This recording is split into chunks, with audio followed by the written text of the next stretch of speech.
Ito ang ating bubuuhin ngayon na power station na 500 watts to 20 volts. Capacity ng battery ay 36 Ah. LiPo4 battery 30 to 700 at plus 1000 watts na pure sine wave inverter. Ayan, P2 ang kanyang brand.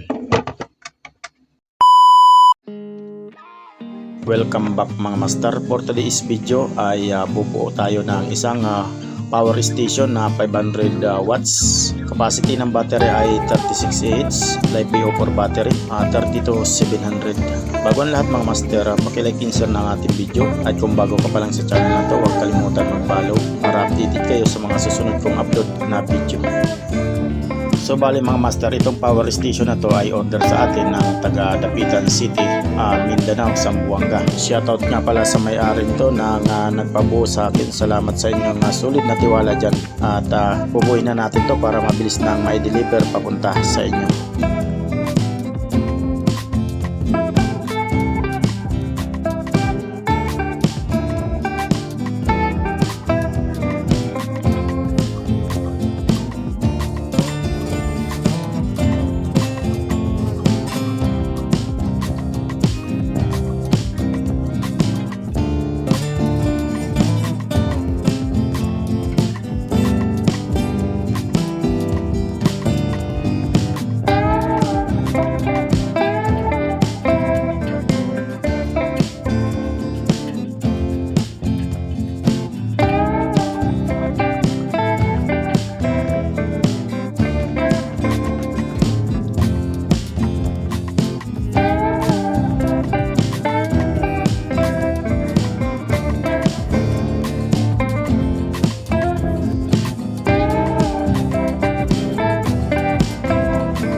So yan mga master, hanggang dito na lang muna ang ating video. Sa susunod na upload yung part 2 naman natin mga master, bagamat mahaba na yung video natin at hindi kasya sa atin cellphone dahil mumurahin lang po yung cellphone natin at hindi tumatanggap ng mahabang video.